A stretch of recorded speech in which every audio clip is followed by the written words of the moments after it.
Right now, it's the passion of building.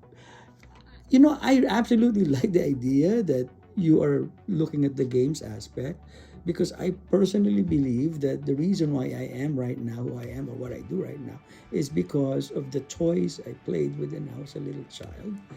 And I tell you, and I don't know, I'm not probably the first person to tell you this, but I learned a lot when I was playing. I I really learned. I destroyed the toys. Oh, but I learned a lot, and I also learned how to be practical. I learned how the world revolves.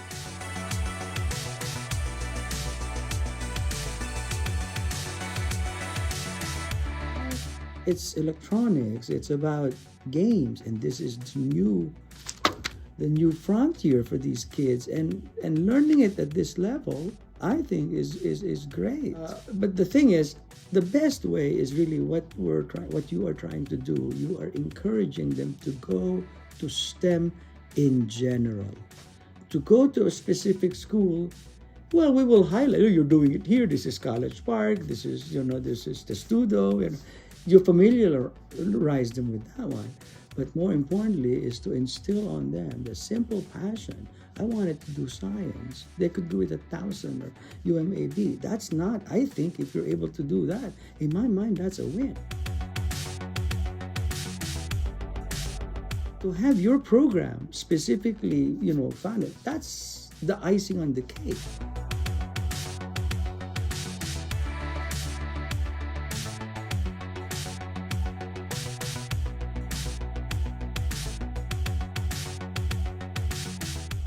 Here at STEAM Your Dreams, our mission is to engage, inspire, and empower kids to get into STEM careers. So, here at the universities at Shady Grove, we're going to work collaboratively to brainstorm and come up with a way to engage and empower them to pathways to wonderful programs that exist here at the University of Shady Grove. So this campus is really designed for a lot of diverse students that a lot of them come from community college. A lot of them could come from places like, other four-year universities like Maryland College Park or Towson or other four-year schools. But I think the vast majority of students are community college students who typically get their associate's degree. They get 60 general education credits or at least 50 general education credits. But at the end of the day, they're coming to these programs, including ours, and they're getting their last 2 years done, their major specific junior level, senior level degree classes done. And then they get their Bachelor's of Science, Bachelor of Arts, depending on the major, earned. The big thing is that they have to come in. They can't just say, I want to start school and come here with no background in, 20, 30, 40 credits from another institution. They have to come in with typically at least 50 credits, but the Associates of Science degree or Associates of Arts degree is really nice because the gen eds typically are all satisfied. On behalf of STEAM Your Dreams, I'm Roman Sudan Montego, and I want to welcome you into the 2025 Ocean Bowl Games here at the University of Shady Groves. And we want to thank you, and a big shout out to our wonderful partner and hosting partner, Dr. Ann Cardemian here. She's the executive director. This immersive 2-day special event will start on July 24th. The first day they got to do brain games and playground games. These brain games are STEM-based projects where participants earn points for completing or nearly completing their projects tracked on the patent game or leaderboard. And they'll be doing playground games. They'll be kicking a ball or doing jumping jacks. We haven't quite figured it out yet.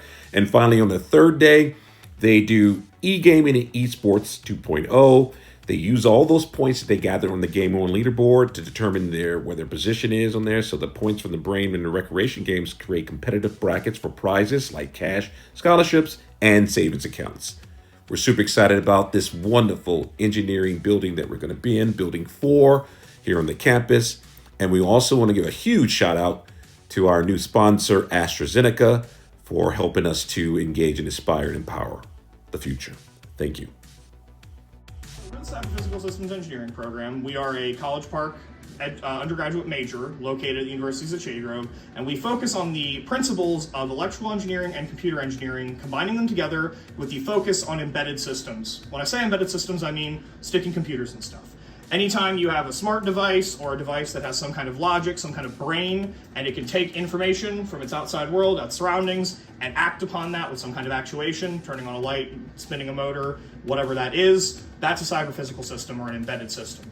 The most common examples you have nowadays are, ranging from your smartphones, your smart devices, all the way up to even the more simple things like when you walk in the room and the lights come on automatically. These are all cyber-physical systems. I'm the coordinator for the program. I do a lot of the administration, a lot of the organizing for a lot of the events we do, and just the day-to-day of running the program, a lot of support with that. Going back to what Matt was saying with the program, we are also, that foundation of hardware and software is at the core of this major, and we are actually the very first CPSC program, undergraduate level, in the entire nation that is ABET accredited. And so that accreditation basically is a gold standard for engineering programs and engineers, and a lot of employers, they like to see that their applicants and their future employees are ABET accredited both here and abroad internationally. Sometimes we need to play rock, paper, scissors to determine brackets or something like that when we're gaming or whatever. So we're going to find a way to apply this within that flow. The other thing, I haven't done it yet, and I'm still working on it. I have a year, maybe I'll get it done this time. I keep saying I'm going to do it. I found online a cheap gesture recognition sensor. So it can recognize whether or not you have 0 fingers held out, 2 fingers held out, or 5 fingers held out. So in theory, with a little bit of programming and practice, I can make this thing cheap. Drop its fingers, and it's going to go rock, paper, scissors, and that's rock. So I tie. And then it has 2 other random ones for rock, paper, scissors. There's scissors. Be your own machine. Come on. No, I'm tying apparently forever. You gotta And then rock, paper, scissors. I now have been beaten by my machine actually because it just threw scissors on paper. But you get the safety normalized, then it's here's an Arduino. Yep. This is a microcontroller. Microcontrollers are the heart of embedded systems. We program these. Here's how you program these. Here's what it means. It means to program these in some way, and then we can even have them edit the code. Yeah. And if they're a hyper genius and they come up to me, I can say, all right, well, you think you're so smart. Let's jump a few examples up and have you do like serial plotter stuff or something like. We gamify the learning experience. It's so fun to play in our gamified experience at Ocean Bowl games that people lose their mind. But we cover every letter of STEAM. We have, for the universities at Shady Grove, we are going to be doing technology, and we're going to be doing computer science for the cyber physical program, and we're going to be doing engineering. And notice a cool name, Let's Get Cyber Physical. And for technology, it's all about create a pie, eat a pie, get it? So we're looking very much so to continue working with Brian and Matt. Let's go back to them. This is showing them, these are microcontrollers. These are like the heart of a lot of embedded systems. This chip right here is the processor. Arduino board, and then optionally an LED and a resistor, because you can either make the onboard LED blink or hook up your own external LED. Okay. And then LEDs, you can get 1,000 LEDs for $10. Resistor, you can get 1,000 resistors for like $10. Like $5. That's trivial. You'll buy 1 or 2 kits of those, and you'll have everything to train them the whole summer. Standard, cheap, hobbyist microcontroller. You're gonna find these on Amazon. You're gonna find these on SparkFun, DigiKey, wherever you want. This is an Uno. This is a Nano. Unos are like $25. Nanos are like $8 each. Okay. These are much more powerful and fast, but we don't care about that for really basic stuff like what we're doing. If the people, whoever's doing your training, are comfortable using the tinier ones that they need to plug into a breadboard, that's awesome. If not, these are, you don't need a breadboard. These are plug and play entirely from like, if they already know how to run in and plug the board in and program, then we may even be able to have them do a demo that's a little more involved. And that would be up to you guys as you teach them. Like, go through the example code. If there's a particular example you see in there that you think, oh, we can get these done in 5 minutes, beautiful. We'll show them that one. Right now, like I said, Blink is the easiest one I could think of, but there's also, like I said, there's ones that use a simple, like a couple LEDs, and they do like, like a siren, you do a red LED and a blue LED, and it makes a wee-woo looking thing. You can get a little buzzer and make it do like an alarm system or something. There are like very simple, easy demos you can do with the power of one of these, the programming cable, which is this USB-A cable, basically like a printer cable, programming cable. Okay. It goes into what port? USB port on the computer, and then this big chunky port. Okay. If you use the Nanos, it's all micro USB, so like not the current USB standard, but one USB standard ago, that kind of cable. So you'll need Arduinos and cables, and then you will need whatever little hardware you're going to work with them on, either resistors or capacitors or LEDs, If you go through the example documentation I showed you on Arduino, it will tell you the exact components you need. So that's step 0. So step 0, and in order to make these do things, you need to be able to program them. So step 1 will be you need some kind of software that can program them. In this case, we have an IDE, that's the Arduino Interactive Development Environment.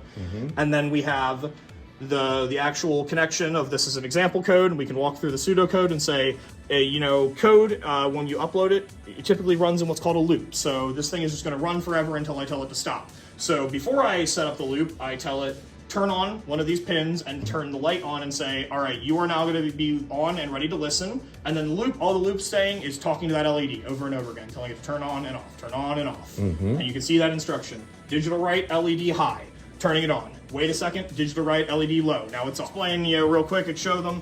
So this is, all this does is say, hi, I'm going to make the built-in LED on this blink. So now they've come in, they plug the Arduino in, and they've opened up the software development interface, and they say, I want to upload the code. Yes. Arduino has a wide array of documentation for all of their stuff and their examples. So if you go to Arduino, I think what Matt's going to be doing most of the day is the Arduino work that he was showing you. Yep. That's Matt's going to be his wheelhouse. We'll have other employees, other staff members at these other places.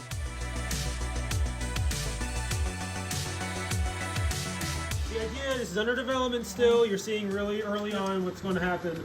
So the idea is these stepper motors right here that I'm twisting manually can move this like an Etch-a-Sketch, basically. And so we are going to program a device, this Arduino right here, to automatically track the puck using a camera and basically play air hockey such that the machine will always defend and then try and beat you. It will run itself. We'll still have a staff member there, but once it's working, the kids will just try to score on it. The big thing is they got to be a little gentle. They don't want to break anything, reaching across and tearing anything. And it's hard, but it's the same technology that we use in factories and in industry right now. I mean, this is moving based on computer-based control. That's how we do all industrial processes, all machines, all that kind of stuff. So even though it's a fun, silly game, it's a real-world application that we might use with these kind of stepper motors, and it's a cyber-physical system, so it's fun. Peek into it. It's going to take what I said, translate it into text, and then finger spell that text. Okay.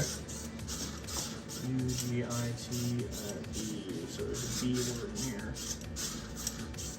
So for the students, they actually could speak into the microphone and say, hi, my name is Emily. Hi, my name is John. Yeah. And see it signing back at them. Oh man, I see the advancement of this. It'd be nice to have 2 hands so they can do a full sign language. Arms. Yeah, the other problem is that you can see, like, by the animation, that would be the real technology, because this is not how you this is not how you speak ASL. Right. This is like finger spelling. Nobody speaks English by saying H-E-L-L-M-M-I. Spelling every single letter. Yeah. Same thing. Right. Well, one of my main Ocean Bowl characters, Jay. This in the book series when I was composing of the story, I wanted Jay to have one of his attributes and one of his many skills. He would use sign language to the dolphins and other. Pretty working. This is Magic Gambit. So Magic Gambit runs off of a computer and then a Pi over here, and the computer runs a chess bot like LeeChess.com or Chess.com runs, and then talks to the Pi. And so if I'm playing against the chess bot and I go, all right, this is my first move, the camera reads the board, tells the chess bot, this is the board state you have, what's your next move? And the bot goes, okay, take this piece and put it here. And so what it'll do is it'll light this piece up green and it'll write that square up red and tell you, all right, I've moved the piece where you want. And then you say, all right, I made your move, now here's my move. And so you can play chess physically against the chess bot. Cyber physical systems engineering is a new program that is part of the Spark School. This is the 3rd program in the department. I know I don't want to bore you, but electrical engineering is 130 years old at College Park. Computer engineering is 30 years old. So those are the two. The latest program is 30 years old, computer engineering. We decided after some elders, this was about 10 years ago, decided what is the technology going into it. So we anticipated a lot of these new advances that we are now enjoying. Very, very fast bandwidth of communications. This technology is getting energetically very, very economical. It still takes a lot of energy, but now getting things small, we're able to do all of this stuff. The power is there. And so it evolved beyond just computers, computer engineering. It evolved into a bigger umbrella. And that is why there is this thing called cyber physical systems engineering. CPSE, I'll tell you something. It means College Park shines everywhere. But cyber physical systems is simple. If people get confused, which is why we're trying to also evangelize the name, because people get what's cyber? Cyber warfare, cyber security. But yes, but for us, cyber really means the word cyber is anything that can compute and can communicate. So that's a computer with some sort of a communication device. This is a very sophisticated cyber physical system. And then the physical is the rest of the world. It's the rest of the physical thing. For example, a camera is a device that will simply look at the levels of light. That's a camera. How do you make it an eye? In other words, a camera that can identify who you are. It's like an eye, it holds this memory. How do you make that into an eye? That is an example of cyber physical systems engineering. Hey, thanks for watching. I look forward to seeing you at Ocean Bowl Games 2025, both in Baltimore and at this wonderful universities at Shady Grove. If you're interested in partnering, volunteering, donating, sponsoring, being a spectator, if you're news, whatever you are, we welcome you in the building. Spectators are free, and there are some scholarships available, but slots are filling up fast. Contact me or someone from Steam Your Dreams today. Take care.